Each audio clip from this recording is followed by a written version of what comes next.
Hello दोस्तों, मैं हूं सूर्यकांत, आपका उद्यान मित्र एंडलेस नेचर इस मेरे यूट्यूब चैनल में मैं आप सभी दोस्तों का फिर से स्वागत करता हूं। इस वीडियो में आज हम हमारी बागबानी में सजावटी उद्देश्य के लिए ग्रो किए जाने वाले एक झाड़ीनुमा सुंदर पीले फूलों के पेड़ के बारे में कुछ नई बातें जानने की कोशिश करेंगे। दोस्तों, इस झाड़ीनुमा पेड़ का वैज्ञानिक नाम कॉर्डिया लुटिया है और लगभग 2000 प्रजातियों का बोरागेनेसी परिवार, जिसमें अलग अलग झाड़ियाँ, पेड़ और जड़ी बूटियों के पौधे आते हैं, उनमें इन कॉर्डियाज की लगभग 300 अलग अलग प्रजातियाँ पाई जाती है।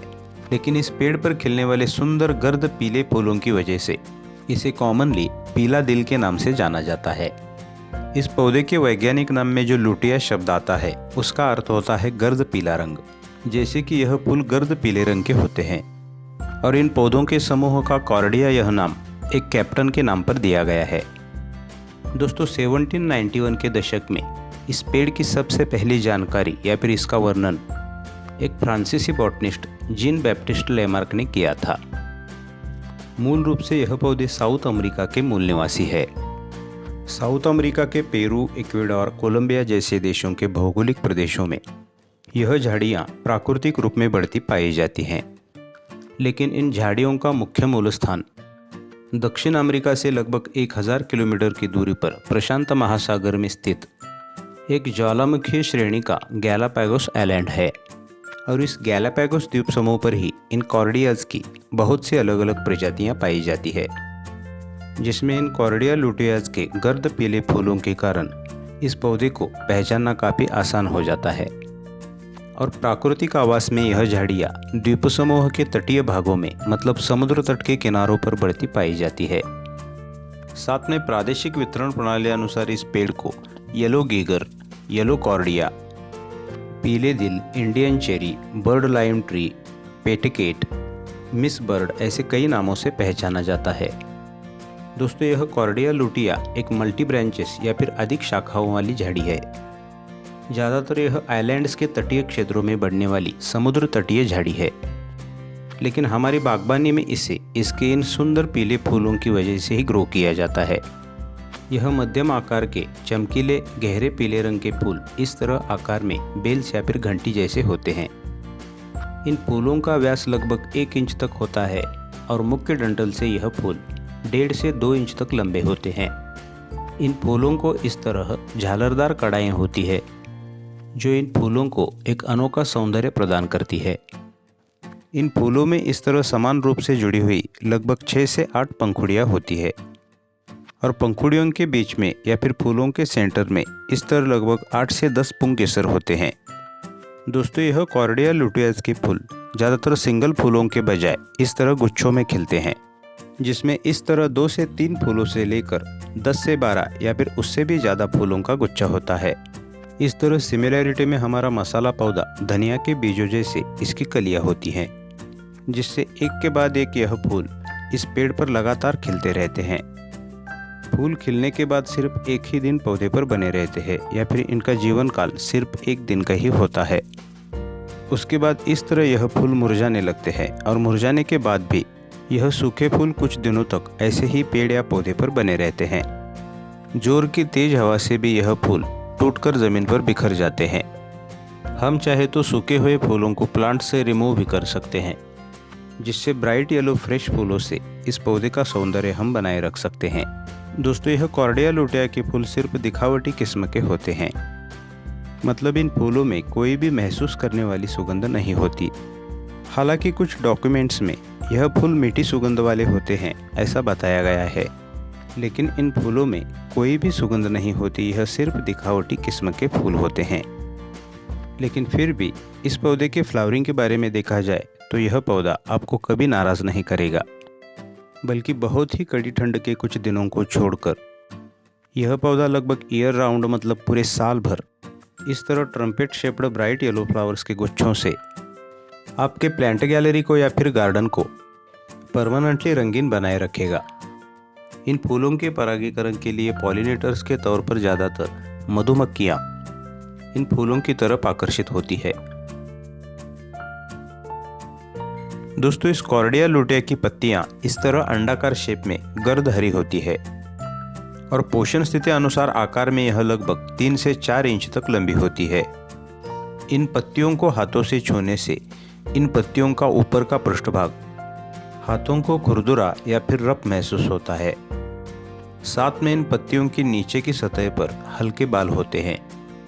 इन पत्तियों के किनारों पर इस तरह बारीक दांतेदार मार्जिन भी होती है और पत्तियों के सतह पर मुख्य और उपशिराएं भी स्पष्ट रूप से दिखाई देती है। दोस्तों, इस कॉर्डिया लुटिया की पत्तियों का एक सबसे खास और महत्वपूर्ण गुण यह है कि इन पत्तियों के काढ़े का उपयोग किसी भी एंटीसेप्टिक दवा की तरह हमारे जख्मों को या फिर घावों को धोने के लिए किया जाता है। साथ में इन पत्तियों को कुचलकर उनसे निकाला गया रस भी जख्मों पर लगाया जाता है। इसलिए कुदरत ने बनाए हुए दूसरे अन्य एंटीसेप्टिक या फिर कीटाणुनाशक कैटेगरी के पौधों की लिस्ट में यह कॉर्डिया लुटिया का पौधा भी आता है। वैसे देखा जाए तो हमारे निजी जीवन में, घर में, गार्डन में हमें छोटी मोटी इंजरीज तो हमेशा होती रहती है। ऐसे में हमारे गार्डन में अगर हमने इस कॉर्डिया लुटिया का पौधा लगाया है तो ऐसा समझिए कि आपके गार्डन में प्राकृतिक कीटाणुनाशक दवा प्राकृतिक रूप से इस पौधे के रूप में आपके पास मौजूद है। हमारे गार्डन में लगाया हुआ यह कुदरती कीटाणुनाशक दवा वाला पौधा प्राकृतिक रूप से हमारे जख्मों को हानिकारक कीटाणुओं से बचाएगा। साथ में दूसरे अन्य उपयोग में इन पत्तियों का उपयोग हमारे मसूड़ों की एवं नसों की सूजन जैसी बीमारियों में औषधि के रूप में किया जाता है।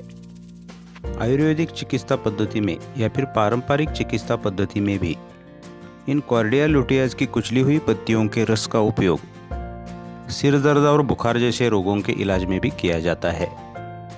दोस्तों, प्राकृतिक आवास में यह कॉर्डिया लुटिया के पेड़ 8 से 10 मीटर की ऊंचाई तक बढ़ते पाए जाते हैं। लेकिन हमारे घर के आउटडोर गार्डन में यह झाड़ीनुमा पेड़ बिना कटिंग या प्रूनिंग के 3 से 4 मीटर की ऊंचाई तक बढ़ता हुआ पाया जाता है। ऊंचाई के अनुसार चौड़ाई में भी नीचे के ट्रंक पर इसका मुकुट लगभग गोलाकार शेप में 3 से 4 मीटर तक फैलता है। हालांकि सिंगल रूप से लगाया हुआ पौधा इस तरह डेवलप होता है, लेकिन प्राकृतिक आवास में समुद्र तट के पास यह पेड़ झाड़ी के रूप में फैलता है। दोस्तों, यह कॉर्डिया लुटिया का पेड़ और ज़्यादातर इनकी सभी स्पेसीज पूर्ण सूरज की रोशनी के नीचे बढ़ने वाली प्रजातियां हैं।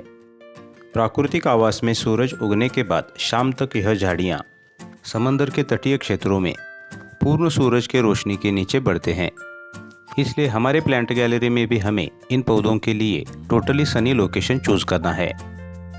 इसलिए पृथ्वी के उत्तरी गोलार्ध में ज़्यादातर सब ट्रॉपिकल जोन में हमें हमारे घर के साउथ ईस्ट या साउथ वेस्ट डायरेक्शन में इस पौधे को लगाना है और ठीक इसके विपरीत पृथ्वी के दक्षिण गोलार्ध में भी इस पौधे को हमें नॉर्थ ईस्ट या नॉर्थ वेस्ट डायरेक्शन में लगाना है, क्योंकि सूरज के उत्तरायण और दक्षिणायन काल में भी सूरज की रोशनी इन दिशाओं में हमेशा बनी रहती है।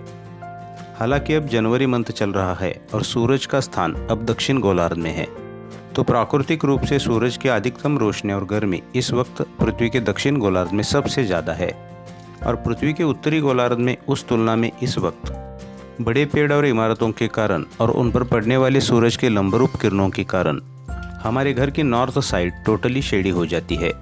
और अगर ज़्यादातर कोई भी फ्लावरिंग करने वाले पौधे हमारे घर के नॉर्थ साइड में इस वक्त शेडी एरिया में होंगे तो सूरज की रोशनी के अभाव के कारण उनकी फ्लावरिंग करने की क्षमता पर काफ़ी बुरा असर पड़ सकता है और इसीलिए पौधों की कैटेगरी अनुसार उन्हें सही लोकेशन में लगाना ज़रूरी होता है। दोस्तों, इस झाड़ीनुमा पेड़ की पानी की ज़रूरत मीडियम से नॉर्मल कैटेगरी में आती है। शुरुआती दिनों में जब पौधा छोटा होता है तब वह पूरी तरह से सेट होने तक उसे नियमित रूप से मतलब उसकी जड़ों के पास की मिट्टी सूखने पर पानी देना है। लेकिन जब एक बार यह पौधा सेट हो जाता है और इसका एक ट्रंक बनता है तब इसकी पानी की ज़रूरत एकदम नॉर्मल कैटेगरी में आ जाती है। इस कॉर्डिया लुटिया का एक मैच्योर या फिर पूरी तरह से सेट हुआ पौधा अच्छी तरह से सूखे का सामना भी कर सकता है। बस आउटडोर गार्डन के बजाय जगह के अभाव के कारण हमने इन पौधों को पॉट्स या कंटेनरों में लगाया है, तो कंटेनरों की या फिर पॉट्स की टॉप सॉइल सूखने के बाद हमें पानी देना है। लेकिन इस प्लांट के बेहतरीन विकास के लिए ज़्यादातर इसे आउटडोर गार्डन की ज़मीन में लगाना बेहतर होगा। मूल रूप से यह समुद्र तटीय झाड़ी होने के कारण बोरवेल के थोड़े से क्षारीय या फिर सॉल्टी वाटर में भी बहुत ही अच्छी तरह से सर्वाइव कर सकता है। दोस्तों, इस कॉर्डिया लुटिया के एक परिपक्व पेड़ पर कुछ इस तरह के गोलाकार सफ़ेद जामुन जैसे फल लगते हैं। हालांकि मैंने शूट किए हुए इस पेड़ पर इस वक्त कोई भी फ्रूट्स नहीं है, लेकिन सिमिलरली इस कॉर्डिया लुटिया के फल भी इसी तरह के होते हैं। इन फलों के अंदर मांसल चिपचिपा गूदा होता है और इसके ऐसे फलों से जो सिरप बनाया जाता है उसका उपयोग कफ जैसी बीमारी में काफ़ी लाभदायक होता है। साथ में इन फलों से बनाए हुए सिरप का उपयोग अल्सर जैसी पेट की बीमारी के इलाज में भी किया जाता है। इन कॉर्डिया लुटिया के फलों की जो राल होती है उस राल से गोंद और हेयर जेल भी बनाया जाता है। इन कॉर्डिया लुटियाज के फल और फूलों के अर्क से रक्तस्राव जैसे डिजीज़ को रोकने में काफ़ी प्रभावी तौर पर उपयोग में लाया जाता है। दोस्तों, पारंपरिक और आधुनिक चिकित्सा पद्धति में भी इन कॉर्डिया लुटियाज के फूलों के अर्क का उपयोग यकृत के विकारों में काफ़ी लाभदायक साबित हो चुका है। साथ में प्रोस्टेट ग्लैंड या फिर प्रोस्टेट कैंसर जैसी गंभीर बीमारी में भी कैंसर सेल्स को डीएक्टिवेट करने के लिए इन फूलों में पाया जाने वाला रसायन काफ़ी प्रभावकारी साबित हो चुका है। बस किसी भी पौधे का औषधि में उपयोग करने से पहले हमें सही चिकित्सक की सलाह लेनी चाहिए।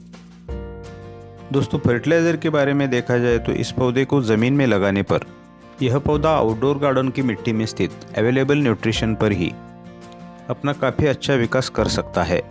लेकिन पॉट्स या कंटेनरों में लगाए गए पौधों के लिए हमें मिट्टी अच्छी जल निकासी वाली बनाकर उसमें किसी भी ऑर्गेनिक खाद का शुरुआती पॉटिंग मिक्सचर में एक हिस्सा मिट्टी में मिलाना है और अच्छे फ्लावरिंग के लिए 1 से 2 मंथ के अंतराल में कोई भी एनपीके बेस्ड लिक्विड फर्टिलाइज़र के साथ साथ फॉस्फोरस बेस्ड फर्टिलाइज़र भी इन पौधों को हमें देनी है, क्योंकि फॉस्फोरस युक्त खाद पौधों पर अच्छी फ्लावरिंग लाने के लिए काफ़ी उपयुक्त होती है।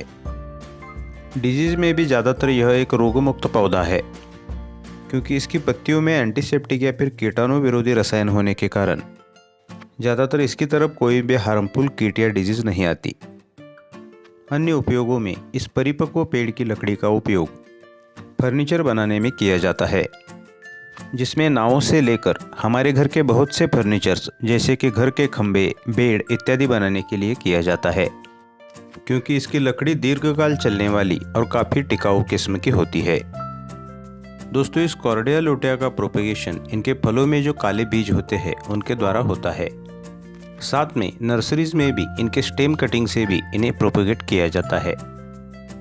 दोस्तों, दुनिया भर में इतनी बेशुमार जंगल कटाई होने के बावजूद भी एक अध्ययन अनुसार अभी तक तो यह प्रजाति IUCN की संकटग्रस्त प्रजातियों की सूची में नहीं है, क्योंकि दुनिया भर में बड़ी तादाद में इनकी झाड़ियाँ पाई जाती है और डेकोरेटिव पर्पज़ के लिए हमारे बागबानी में भी सिंगल पेड़ों से लेकर बॉर्डर्स या फिर हेजेस के लिए भी बड़ी संख्या में इसका प्लांटेशन हुआ है।